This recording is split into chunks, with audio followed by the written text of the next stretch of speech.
What's happening, everybody? Welcome back to the Castro Files. The long-lost Castro Files. The long-lost Castro Files. Thank you so much for joining us. We appreciate it. We're doing things a little bit differently moving forward. We're going full adult. Well, I mean, childish, you know what I mean? Like, we're just not going to watch our words. we're not going to watch our words. So previously in the past, like 60 or 50 something episodes, we were really good about that. But you know what? I made the executive decision that this is the Bar is Open podcast channel and the Castro Files channel. We want to expand that, but we also want to tell stories the way we would tell stories and react the way we would fucking react. Yes. Right? And that's the thing, is some of these stories are going to be batshit crazy. They make you go, forward. what the Right. Yeah, fuck. Right. So, earmuffs if you have the children in the car. Just be mindful of the children. We're not going to be cursing like sailors, but we'll be There's using going to be the expletives. occasional drop of a F-bomb, maybe a holy shit, Yeah. maybe a god damn. I don't say the Lord's name in vain. Well, maybe a I do say "ga." god damn. So, just be mindful of all of that. But thank you so much for tuning back into the Castro Files. This is our first one in about 7 months, actually. And Beth and I, we've been talking about it. How do we want to do this? What do we want to talk about? And we're just going to we're going to go straight into some Christmas evil shit, is what I'm going to get at, right? Beth, what are you drinking tonight? Because we are drinking on this show. It is 7 o'clock at night on a Saturday. 2 weeks before Christmas. I'm going to drink a little 12-year-old Weller. Nice. Breaking out the good stuff. And I'm just sticking to the Coors Lights. Very consistent. I'm very consistent with the old Coors Lights. Yeah, you just topped it off. She double topped it off. I didn't double top it off. I topped it off once. You ready to jump into this? I am. I do need to throw on because it is Christmas time. The Castro Files Christmas story hat. The Christmas story hat. I feel like it should have something on there, like emblazoned with like. I feel like you should turn it so like we can see the balls. The voodoo doll, evil the ginger voodoo made doll, us. The evil ginger made us. Oh, you made him fall over. Oh no! Don't do that. Bad news, Bear. Okay. All right, you ready? Turn this hat so you can see your little white ball. There you go. Show your balls on this one. All right, so this story I found, I Googled what's the Christmas evil kind of Christmas horror story. 12-year-old whiskey on the table? And this is what I came up with. So this is what they call the Covina Christmas Massacre. Okay. And it is, by all recollections, a massacre. Also, the article is going to be from the San Gabriel Valley Tribune. Okay. And it was posted or updated as of August 30th, 2017. So it's a few years old. Okay. All right, you ready? Mm-hmm. Covina. It was Christmas Eve. It was a Christmas Eve massacre, a mass murder so chilling it was unimaginable even to a 30-year veteran of the Covina Police Department. Investigators found 9 bodies in the charred ruins of a home on a quiet suburban street Thursday and Friday. Hours earlier at about 11:30 p.m. Wednesday, a gunman dressed as a Santa Claus opened fire at a Christmas party before burning down the house with a homemade flamethrower, officials said. I've been with the department for 30 years, and I've never seen anything like this, Covina Police Lieutenant Pat Buchanan said. They were met with this scene that was just indescribable, Covina Police Chief Kim Rainey said. The owners of the home at 1129 Knoll Crest Drive and their daughter were believed to be among the victims. Police said the daughter was the former wife of the killer. Oh, okay. There's the tie-in. Police discovered the body of the gunman Bruce Jeffrey Porto, 45, of Monroe, at his brother's home in the 15,800 block of Joseph Court in Sylmar. Earlier Thursday, Pardo died from a self-inflicted gunshot wound, thankfully. Took himself out. Right. It's good for him. Chief Ed Winter of the Los Angeles County Coroner's Office said Pardo, a long-time usher at Holy Redeemer Catholic Church in Montrose, was married for about 1 year. A bitter divorce settlement was finalized last week. So this is going back, right? Okay. So think about it that way. Rainey said police said that they had unconfirmed reports that Pardo worked as an engineer in the aerospace industry. According to public records, the Knollcrest Drive home is owned by Joseph. Is it Joseph or Joseph Ortega? Either way, it doesn't matter. Joseph. Just be mindful. All right. Pardo came to the home dressed in a Santa Claus outfit, Well, that's jacked up. carrying a package that was wrapped as a Christmas present. An 8-year-old girl answered the door and was immediately shot in the face, Oh, my Lord. officials said. Pardo then walked into the residence and opened fire on 25 guests with a semi-automatic handgun.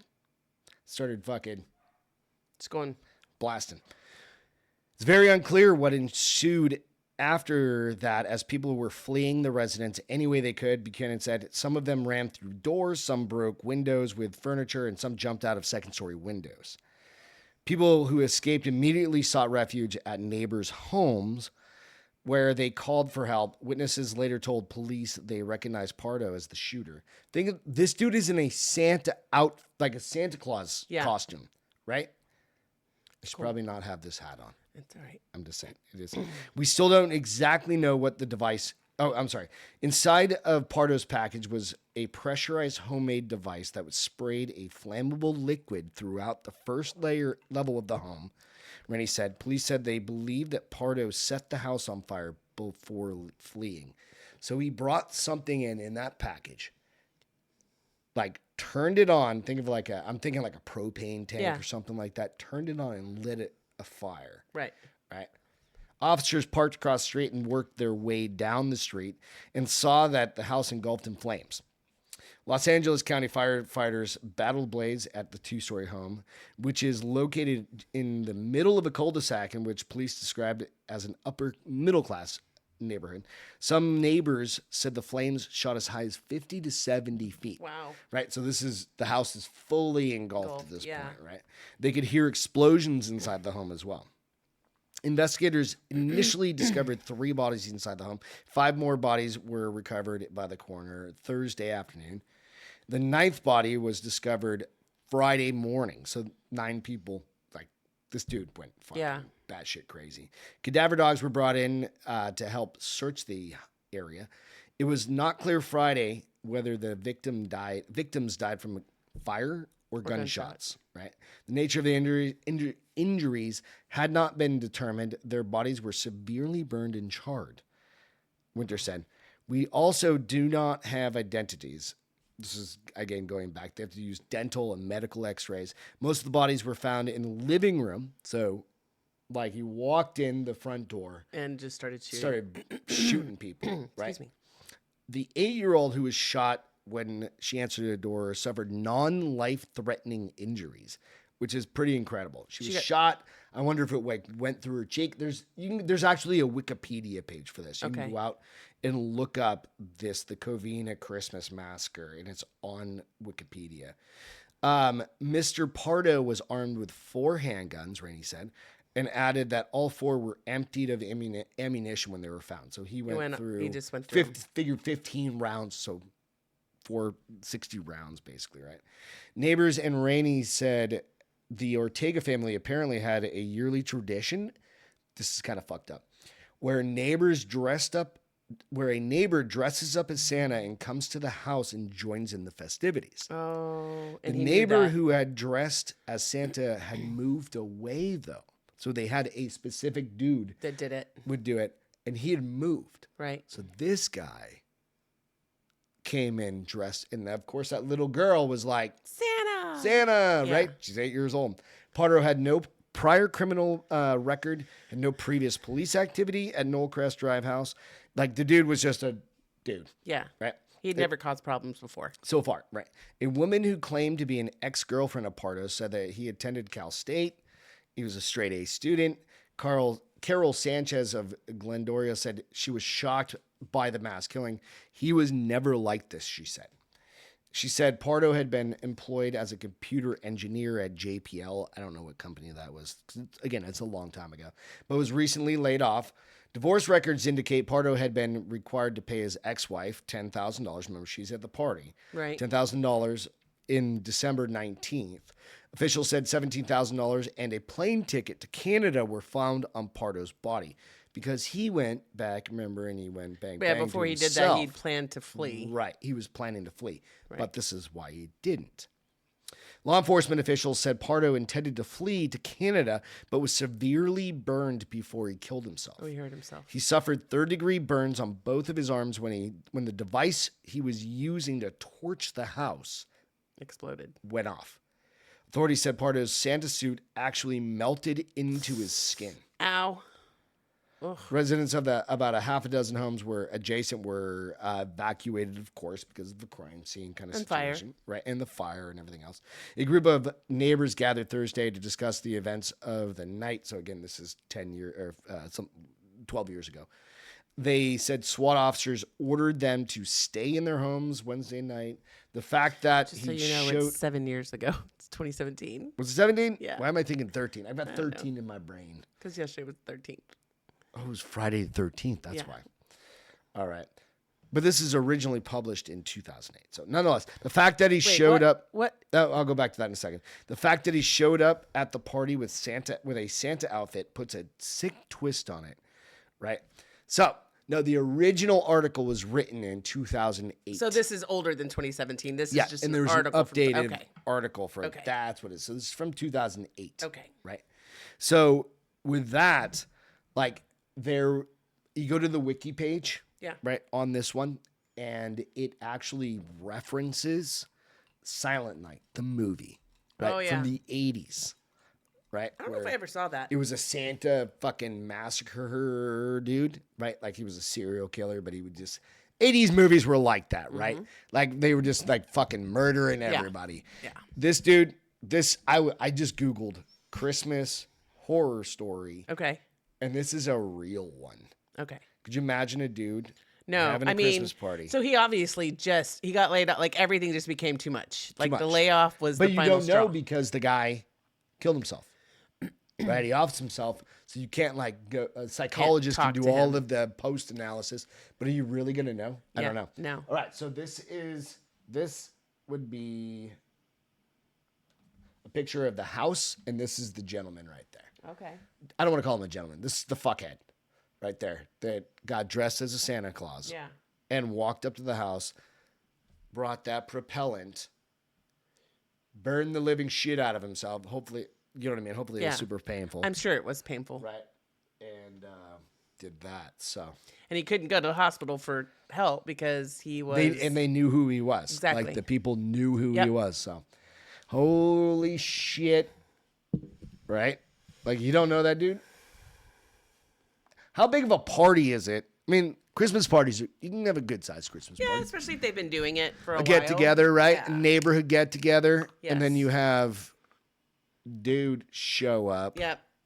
Right? Yeah. I don't know, man. Was the 8-year-old a neighbor kid or was she? No, she was the kid from the house. Okay, but presumably. was she the It grandchild didn't or say. his kid or? It didn't say that. And specifically. was the ex-wife and parents, they were killed? Yes, you said they were part of those found in the. Yeah. So he shot a whole bunch of folks. Passing the story hat over to Beth. Ooh, She's it got a might be great a little one. too hot. It's a little warm. Yeah, it My probably won't forehead make got it. a little hot. You know, I know. I'm already. Well, you know what? We can just we'll put it over here. We'll just put it in front of Beth. How about that? Did I mess my hair all up? Nah. Well, We'll just that's kind not of gonna work either. We'll just 'Cause kind I of need to open my iPad. we'll open your iPad.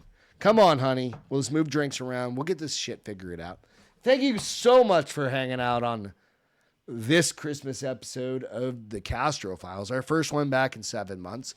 This is story number 2. So it's funny because this was under. So this is a creepypasta, and I found it under Christmas and holidays. It's not really very Christmassy, outside of making some references, but it is called the James Curry Film, written by Alex McIntosh. It was written in July of this summer. So Oh, it's a recent one. it's a recent one. All right, cool. Oh, hold on. I have to. It closed. Give me. Nice. I do not have You don't have what? pictures. There's no pictures for this one? No, because You have to use your imagination on this one. sometimes that's scarier, right? All right. Depending. So Depends on what the...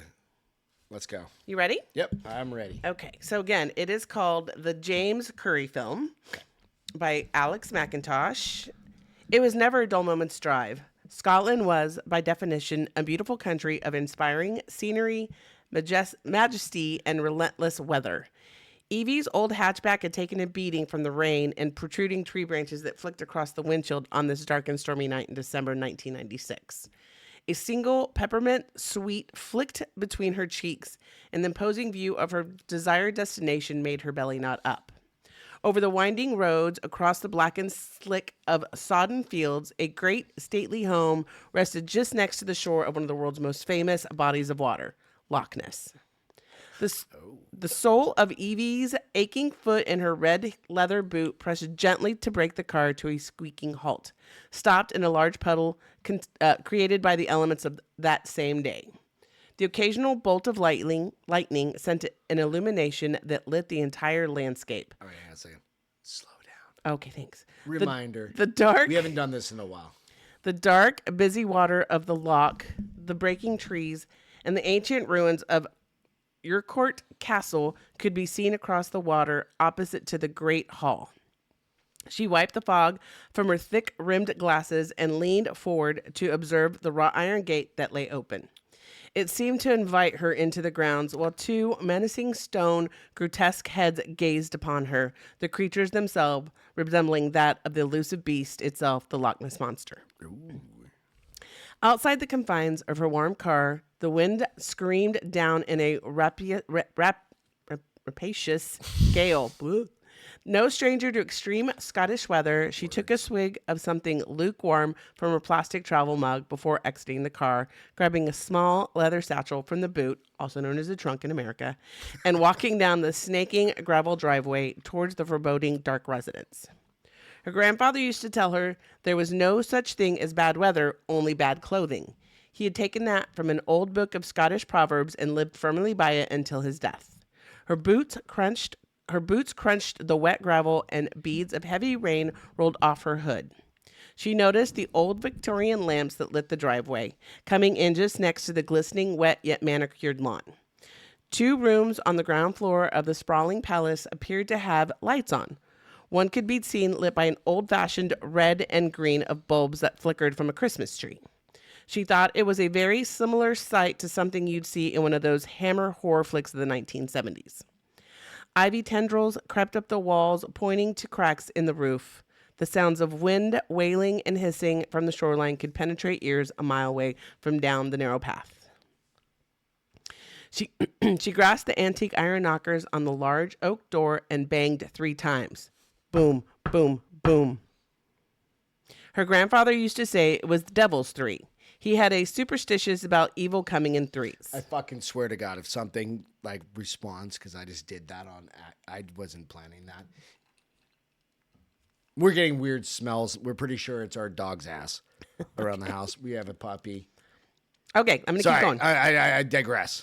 A gold plaque encrusted the brick wall above the post box, proudly read, "The Ordained Society of Loch Ness Monsters Hunters." Mm-hmm. The stiffened hinges on the heavily constructed oak door groaned when it opened and presented a handsome, bearded man in a tartan checkered sweater and salt and pepper hat. He put Evie in a mind of Sean Connery, only with more liver spots. Mm-hmm. He greeted her with a warming welcome.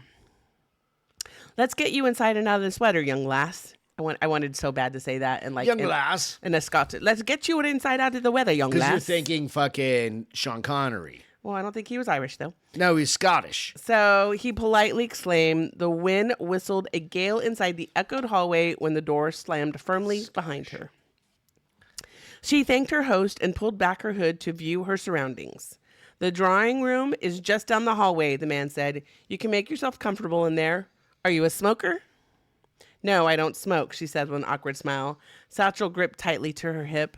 She removed her red raincoat and watched him place it on the same Nessie-shaped hanger by an umbrella stand.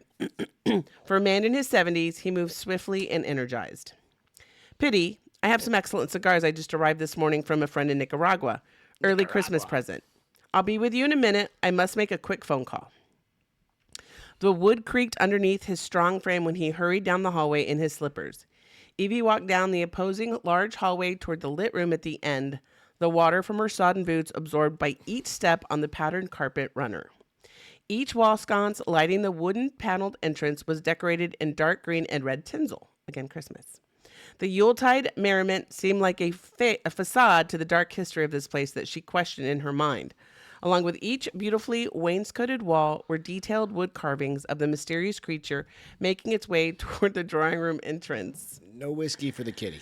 The ruby-tinged hardwood floor creaked with every step, even on top of the carpeted runner.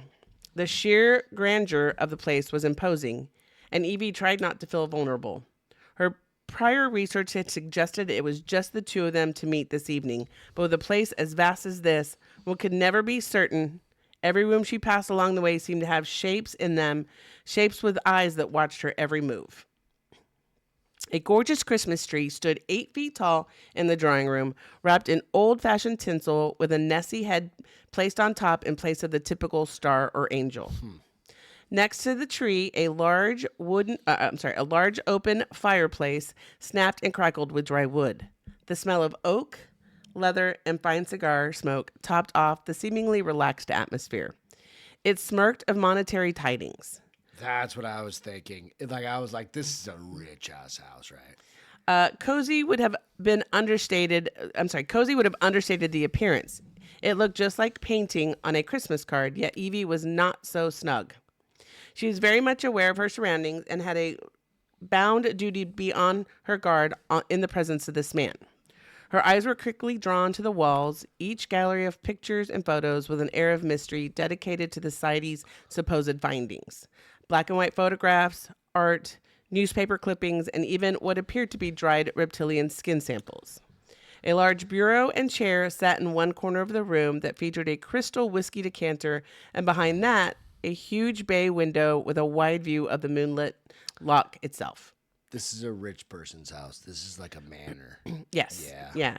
It is Miss Gordon, I presume, the heavy voice inquired stoutly and sent a chill through Evie when he entered the room behind her. It's Miss Grant, Evelyn Grant, she said. We spoke on the phone earlier today. The man appeared to be taken back. Very good. I'm Dr. Alistair McKendrick, he said, and offered a firm handshake that enveloped hers. I heard the Society of Ordained... the Ordained Society of Loch Ness Monster Hunters. Long title, I know, and I forget easily, more so in my old age. His charming smile did little to comfort her. She laid down her satchel next to the large leather couch and kept her smaller purse on her within reach of her cold hands. She chewed on the remains of the bony mint in her mouth and swallowed before scanning the walls in the room and kept a watchful distance from the man. Dr. McKendrick checked the antique clock on the wall and saw it ticking hands soon to be at 11 o'clock chime.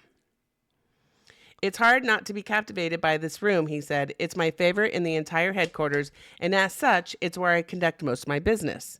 This room is the center, or rather the heart, of the house. The mansion itself was donated to the organization by one of our benefactors, Lady Catherine Shaw. I try to let its walls talk and tell the tales of the exploits past. Evie's left eye vibrated slightly when she saw the fingernail on her hand chewed down from the sheer nerves upon coming here. She feigned distraction, but that acute, stressing tale was visible. That was until a curiosity to capture her interest on the wall. It was a large painting depicting of the giant grayish-brown monster facing down a priest whose expression was fierce and determined. She removed her glasses to wipe away the steam from the room's fierce warmth. What's this painting supposed to be, Doctor? She asked. The doctor scratched his beard with social satisfaction, and Evie caught sight of the healed shaving cuts on his face. He loved telling stories, and being invited to enlighten people on a subject he knew everything about provided him with endorphins worthy of spending money on. This is the beginning of the monster's origin, he said. Saint Columba is the man in the picture. He was an Irish holy man who came to Scotland in the year 563 A.D. Oh, shit. He'd been spreading the good word of the Lord to the Pictish tribe of that time, creating a sense of unity among them, of which those pagan savages sorely lacked. In the year 565 AD, at the banks of the River Ness, a few miles up the loch's northern end, one of the tribesmen was being buried by the riverbank. St. Columba asked the men what had happened, to which they told him he'd been partially eaten by a large water beast. After being told this, Columba sent one of his own companions out to the swim across the river, and lo and behold, a great beast arose from the depths. However, St. Columba was brave and determined. He made the sign of the cross and ordered the monster to go back to wherever it came. It then vanished, never to bother the saint or his tribes ever again. Excuse me. Evie turned from the painting and saw the doctor was standing right next to her. She moved away to gather her bearings and gave a questioning look. So it just left? Absolutely, yes. The will of God made it so. The tribes believed they had all witnessed a miracle that day, and St. Columba's own legend grew among the church. And your Society of Nessie Hunters believes the story? Dr. McKendrick chuckled dryly with an acid tongue. Absolutely not. The problem with the story is that the original truth of them dies eventually. Or the original account of St. Columba facing the monster was written over 100 years after the event happened, and after that, for hundreds of years, there was seemingly nothing to write about when it came to the creature. Evie felt the beads of sweat, kind of like I do right now, trickling down her head with the remnants of rain. Are you warm? I'm very warm. The whiskey probably isn't helping. The fireplace was hot, but her feeling of impending Welcome dread... to the new Castro Files. The fireplace was hot, but the feeling of impending dread was getting tougher to mask. So when did the modern-day sightings occur, she asked. There were reports made in the late 1800s of sightings, one of a large creature propelling itself in the dark waters just off the shore. It was only until the 1930s that we had some extremely interesting witnesses' accounts of the monster, like it's such as... Reading can be hard at 7:30 at night. I mean, in 1933, George Spicer and his wife reported a dragon-like creature crossing the road in front of their motor car carrying a dead animal in its mouth. Mm-hmm. Then, in 1934, a Mr. Arthur Grant described nearly hitting the creature while riding his motorbike down the same stretch of road. Glasses keep slipping. Get a little warm there, huh? Yeah. This story's getting to her. Hey, real quick, give you a little break. Take a sip. Sure. Grab your The cooler drink? Yeah, your cooler drink rather than trying to drink that. But I did while we're just keep your place on that. Is I did just look up Saint Columba. Okay. And it's a real dude. It's not from just the story. Right. So the He is a author, saint. right? He was born December 7th, 1521, died June 9th, 597. Wow.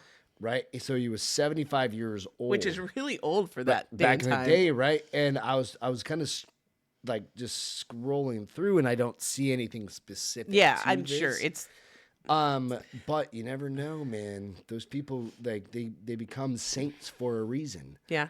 Right? So you never know. Oh wait, it jumped ahead. Hold on. I'm trying to find the legacy. Is that what it would be? I don't know. But it's at least it's a reference to a real dude. Right. Okay. Well, keep talking because now I have to find. It jumped ahead. You know how it does. Hey, you know what you could do? You can go out and subscribe to The Bar is Open with Beth and Greg. You can go out and subscribe to the Castro Files. You can also go out and subscribe to all of our stuff on iTunes and Spotify. And click and like and subscribe on the YouTube channel. That's where we push these things out. So you're going to find most of these are going to start going out to the main channel, to our Bar is Open with Beth and Greg channel.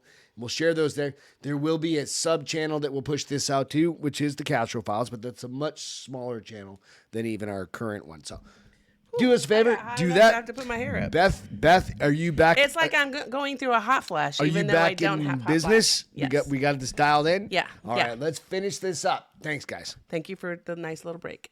So I'm going to go. Mr. Arthur Grant described nearly hitting the creature while riding his motorbike down the same stretch of road. The stretch of road being the same one you would have taken coming here tonight. The stretch of road was originally paved in 1933 and therefore has led to many sightings. Before then, nobody came handy to walking that close to the shore down this way. Mind you, like all stories, the written word can also be unreliable. Once you hear one report, it creates a ripple effect of people seeking fame and fortune and others who just want some attention to take away from their sad and pathetic lives. In this society, we mean to seek hard proof. The doctor kept his eyes locked onto Evie at every opportunity, chipping away at that stone wall. Then I have exactly what you're looking for, she stated firmly. The reason for her visit was about to bear fruit. You have something to show me in that satchel you packed with you? Yes. What is it? Irrefutable evidence of the creature's existence. Dr. McKendrick saw the look in her eyes and paused for a moment. He then made his way over to the desk and poured a dram of whiskey for himself. A dram? A dram. I don't know what that. I have to look that word up. Like a gram of whiskey? No, a dram. D-R-A-M. Again, they're probably from England. In a delicate crystal glass. All the while, Evie was sure she heard a thudding noise coming from somewhere upstairs. Would you care for a glass of Islay's finest? He offered. I'd love one, she said, knowing it might settle her nerves a bit. Evie listened to the delicate clink of the glass and accepted the warming, neat double to temporarily subside her anxiety. Excellent choice, the doctor said. The drink of a young lady who has a lot to say. Real quick, a dram is typically 1.5 ounces of whiskey. It's a small amount of whiskey. This is what the AI says. Just enough to warm you. Just a little bit. It's Enough to like a warm ya. finger or two. Probably more like a finger. A finger. Out of the corner of her scrutiny, she saw a proud smile materialize on the doctor's strong face, a reaction to one of the photos on the wall. She knew he was eager to say something about it. Even more so than seeing what she had come here for, she held the whiskey glass. Oh, he was even more excited to see what she had come here for. She held the whiskey glass to her nose for a second to sample the smoky scent of the undoubtedly expensive scotch before measuring the very odd black and white frame photo of a blurred shape in the water.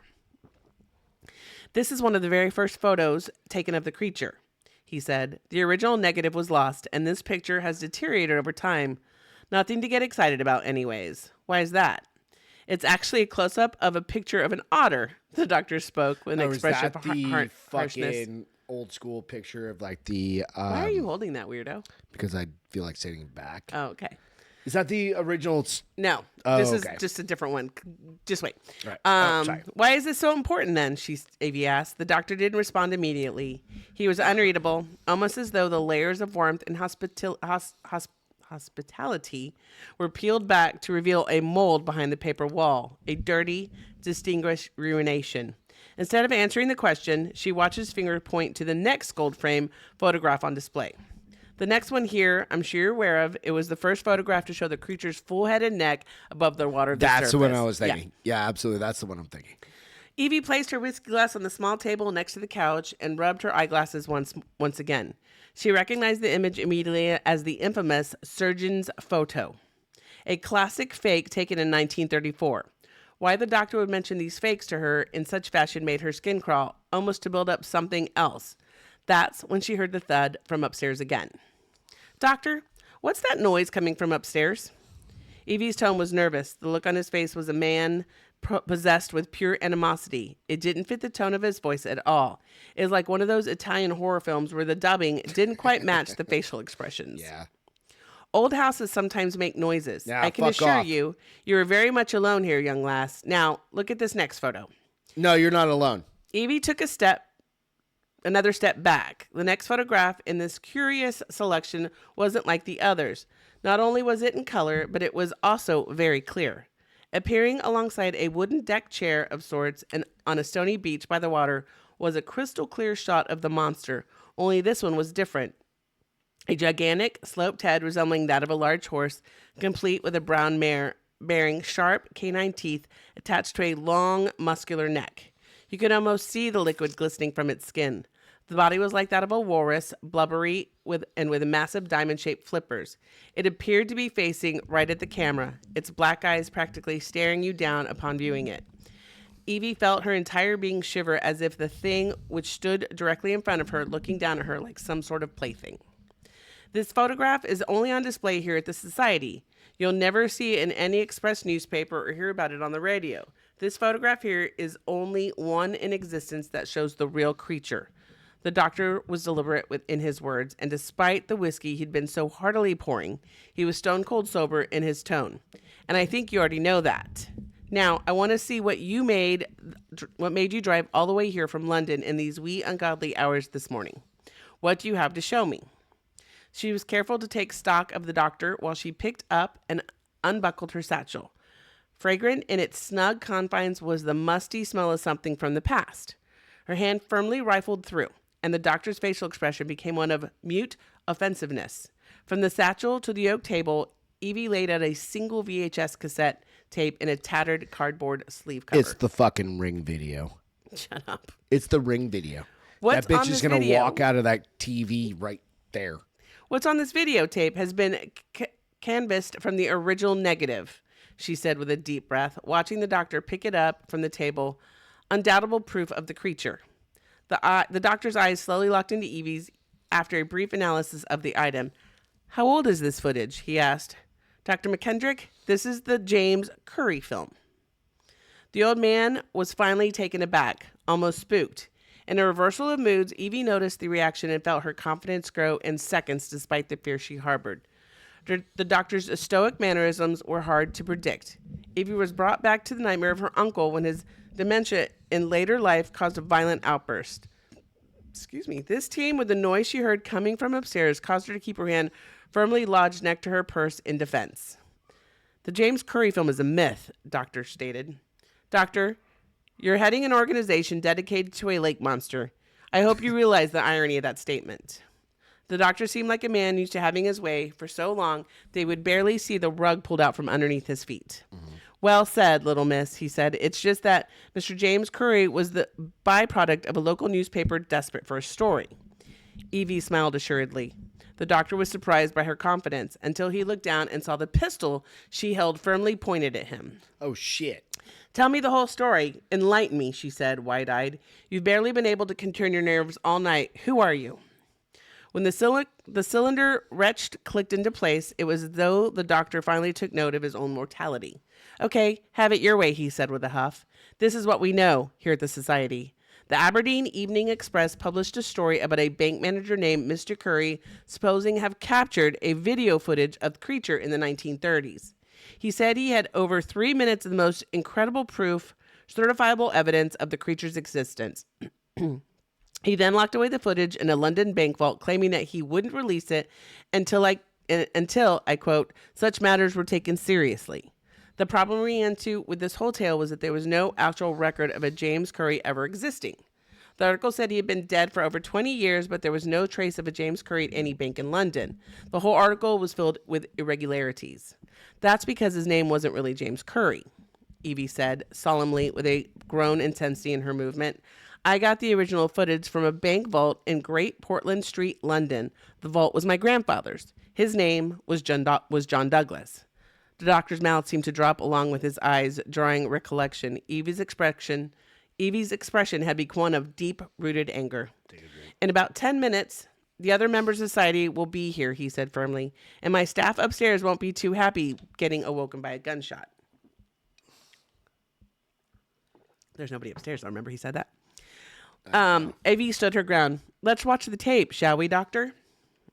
The video cassette slid comfortably into the mouth of the whirling tape player. The doctor's thick, shaking fingers struggled momentarily to find the channel. Evie's heart raced like a fluttering hawk moth, which must be a creature. Hawk moth. Those are those big hawk. They're like giant. Okay. The glass screen of the hefty television loaded into play and bestowed a line of graininess to a suddenly clear and disturbing black and white silent first image. The doctor let out a sharp breath while Evie ordered him not to take his eyes off the screen. The image opened to display a beach at the edge of the loch. A bit of flare showed the bright and sunny silhouette and imposing face of Unkurt Castle visible in frame. It would have made a lovely postcard image if it wasn't for the movement on the rocks in front of the water. The unsettling contour of a bare-skinned woman laid down, bound and blindfold, evidently screaming her lungs out. 3 minutes of evidence, Doctor, Evie said. With the screaming woman laid just before the loch, a large disturbance appeared in the water, turning the liquid a rolling white color.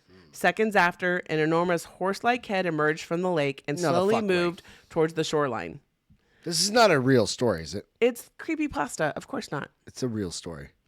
The shallower the water, the more the creature appeared on screen, and before long, the frightening giant was fully revealed and realized in all its monstrous size. This is a real story. The monster appeared to analyze the woman for a moment under its rasping mouth before ripping her away into the lake by her torso. Her Fuck arms yes, it was an still alligator. attached. Shh, My stop cat. talking. Sorry, my cat's attacking my leg. Stop talking. The creature, the monster Sorry, appeared. repeat what you just said. I know. Stop the talking. cat just got my thigh. Okay, stop. I'm so sorry. Stop talking. I didn't mean to interrupt you. Alligator, shut your mouth. It should have been. The monster appeared to analyze the woman for a moment under its rasping mouth before ripping her away into the lake by her torso. The arms still attached to the ropes nailed into the rocks. It's awesome. Just her arms were left. The creature's torrent in the water subsided slowly on the screen, and two men could then be seen walking into frame. John Douglas and Dr. McKendrick. They use her as bait. They fucking use her Listen, as hold on. bait, The tears bro. that streamed her cheeks paled in comparison to the internal rage that festered. The dark country trip had changed from one of discovery to one of astute vengeance. I have to say, she said, you've aged incredibly well. Unnaturally so. The television screen buzzed to the view of a tape static, and the Dr. McKendrick turned his face to Evie with his hands up where she could see them. To go ahead in life every day to get ahead in life, everyone has to make sacrifices, he said, and even those sacrifices are other people. You've been doing this for years, feeding people to that thing so you can carry on. What kind of satanic magic is this? That newspaper article was a warning to me, no doubt. John knew I would read it. He was probably trying to blackmail me with it to put a stop to it. The name Curry in an article was a nice chef's kiss. Curry was the name of my pet dog back in the day. Jack wasn't too happy when he found the creature had eaten it. He laughed. You fed your dog to that creature? Well, he giggled. Yes, as a matter of fact. That's disgusting. She was a beagle. She would have run away eventually. Besides, I learned from her that animal sacrifices offered no benefit in terms of a long life. To truly preserve the aging process, you must use people. The fresher, the better, he said. Do you know how old I am, dear? You are 113 years old, Evie stated knowingly, causing the doctor's nerves to show once again, her own research matching the firepower in her hand. How do you know that? It was in my grandfather's diary. The doctor's face was awash with sweat, and he could feel the back of his shirt sticking to his shoulder blades irregularly. His heart murmured as if old age had somewhat agreed to catch up with him, something he hadn't felt in years. He thought there was no way this could be happening, not naturally. It was all made clear when Evie lowered her gun and eased off the trigger. You told my grandfather that the monster was there to heal my grandmother. She had cancer. He believed the ritual was a healing one, just like the miracles of St. Columba performed. My grandfather drank himself to death in front of my family. He never got over the sacrifice you made. So that woman was her grandmother. But he told me about the footage just before he died. The rest was in the diary. Evie heard a distinct whine that seemed to swell inside the doctor from his stomach region. Red-faced and kneeled over, his voice wept in pain. What is happening to me? He cried. The doctor's vision swirled until a short spew of translucent bile erupted from the corner of his mouth onto the tartan rug underneath his knees. His complete loss of control caused him to drop and thud against the hot wood floor awkwardly, all 250 pounds worth of him. Evie breathed a sigh of relief and pocketed the gun in her purse. I spiked your single malt a while back, Doctor. I certainly timed it well. It was nice seeing you sweat like that. The air on the upstairs landing was different from the rest of the house downstairs. It was like every sap of coziness had decayed and left just a barren, dark hallway with a slickly golden carpet that looked stained from time. The wooden shelves on the wall were empty, save for the dust and dead flies packed between the glass and each picture frame representing the deep lake. Every door down this hallway was shut, and Evie's sense of location couldn't pinpoint where those noises had come from. She took out her gun and approached the first door on the left. The door brushed open slowly and scuffed away the heavy carpet. Within seconds, Evie's nostrils were assaulted with a wretched scent of something sour. She moved her free hand to cover the lower part of her face, but her stomach rolled uncomfortably. In the pitch black, she wrestled her arm against the wall to find a light switch. Once the large chandelier on the ceiling filled the room with light, Evie could barely stand up. Every sense in her was paralyzed from shock. The smell, The malodorous air of fabric rised in ulcers and bodily evacuations. Oh, Jesus Christ. The spectacle of this grand-sized former dining room was replaced with a ward of sickening debilitation. 15 queen beds lined up, the women in them drugged into a semi-permanent state of sleep, save for some occasional twitching. They were all heavily bloated, without a stitch of clothing, and riddled with bed sores. Evie could tell they probably hadn't been moved in some time. If they did, it's not like they could go anywhere. Their legs all appeared amputated at the knees. What? These poor people, she thought. It took Evie another moment to regain her strength and sight from the tears in her eyes and the sorrow she expressed. When it finally registered her that each of these young suffering women was also heavily pregnant, this doctor's statement regarding the fresher, the better dawned on her. Oh, this wasn't a fuck. ward, this was a farm. Yeah, they were feeding those little kids to the fucking... The doctor's bodily pain intensified when he started to wake. Icy cold and raw, scarred by the jagged teeth of the rock against his bare skin, a storm of freezing rain showered down and frosted over his thick eyebrows. His thick sweater, hefty, was absorbed with water. He was able to move his head and neck enough to gauge being outside on the beach and barely able to register a struggle to escape the tight lash of dockline rope around his wrist. The storm was bountiful and loud, and his shock and awe grew with each clap of thunder. His soaking wet ears could barely hear the slumping on the rocks next to him, the slumping and slapping of something massive. It was a small distance away, but after arching his back sharply onto the stones to look back at the house, he could make out the silhouette of Evie watching him from the drawing room. Another crack of lightning in the sky lighted up the entire area. Doctor felt his black heart sink into his stomach when met with the curious gaze of the creature's bulbous eyes that resembled large, swimming black marbles. My word, you are magnificent. You are indeed the most beautiful thing I've ever laid my eyes on, he proclaimed. The sound of breaking bones snapped like brush, and sharp tears of flesh became lost in the elements and the gargle screams. To Evie, it was as silent as the James Curry tape. Only this sequel had more satisfying ending.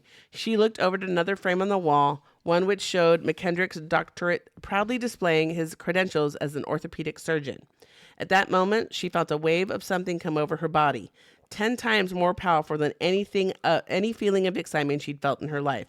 It was as though every stressor, every ounce of fear, every feeling of negativity had just been flushed from her soul in a glow of euphoria. She took another peek outside the window to that wondrous storm and said to herself, "Thank you, doctor. I feel younger already." Goddamn right. Feed that bitch to the Loch Ness Monster. So he was basically sacrificing people so that he could stay older because he was 110. Well, he was years 113, older, 13, but he must have started doing this in like his 70s. So that's the age that he kept. So looked like a mature. And by the way, grab it like this. This is the first time we've ever done this. I don't want to hold it. Just hold it. No, just sit back. I don't just want sit back. to, but thank you. You can just do this. I hate holding stuff, so I'm good. No, it's just super Honey, relaxing. I don't want to. It's the first time I've ever done this in my entire life. It's a new day at the Castro Files because we're shooting this at 7:30. It's 7:55 right now. It's 8 o'clock.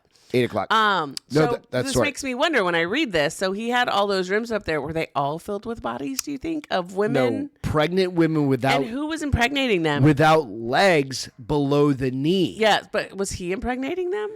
Probably creepier. Probably, right? The more I started to think about it, the creepier this story got. So he was kidnapping young women, knocking them up, tying them up, cutting off their feet. Cutting off her fucking lower and legs. feeding not just the her feet. babies to these creatures. So he probably was keeping the girls and just getting them pregnant over and over and over again. So then my next question Thank God it's not a true story. No. My next question was that she felt this euphoric rush, right? What? When she felt this euphoric rush when, like, he got eaten, like, it gave her that longevity. Is she going to get addicted to that? Is she going to do it? Well, she doesn't have a dick, so she can't start impregnating No, but women? Is she going to, like... I just was like, is she going to keep all these women comatose until they all have their babies, and she'll feed the babies and feed the girls, and eventually, But then she'd have to get a dude. No, I'm saying she'd let it end after that. Well, no. People don't let go of that. So she would go find somebody because she would inherit all of that wealth. What is she going to knock him out and make him have... No, she'd go find another dude. Because he'd have to be really jacked up to have sex with a woman who's comatose without feet. No, she just, it's a milking table situation, right? Like you You take his sperm and impregnate them and with then a you just, turkey baster. With a turkey baster. Yeah. And you just, So anyways, I mean, it wasn't Right, the like a best dude story, can but it had a finish, little like- bit of Christmas in it with reference to the Christmas tree and the red and green yeah, lights. Jesus didn't and- approve of that story, but that's No. fine. Hey, you know what? Thank you guys so much for tuning back into the new Castro files. Castro files. It's not going to be like your old Castro files. The old So- Castros were fine. Oh, no, I'm just saying, They're not always going to be crazy. Just because you like to curse doesn't mean we all have to curse. but we're probably all going to curse. We all curse. We all curse. Anyway, All right. thank you so much. Go out, like, subscribe, do all the things. Merry Christmas. Merry Christmas. Watch out for Loch Ness Monster. If you live in the States, you don't have to worry about it. Watch out for serial killers showing up at your house. I don't think he was a serial He killer. wasn't a serial killer. He was just he a mass was murderer. mass murderer. So he didn't. Yeah. Anyway, if Dexter shows up at your house, just don't open it. Right? Like check that Ring doorbell. Or look through your people. Nah, fuck that. Step away. If somebody you're not expecting, look at your Ring doorbell. Okay, good call. Good call. All right. Think like Okay. you're looking. I know. I've seen movies. Pew pews. All right. Love it. Catch you next Bye, time. guys. Love you. Have a great week. Bye bye.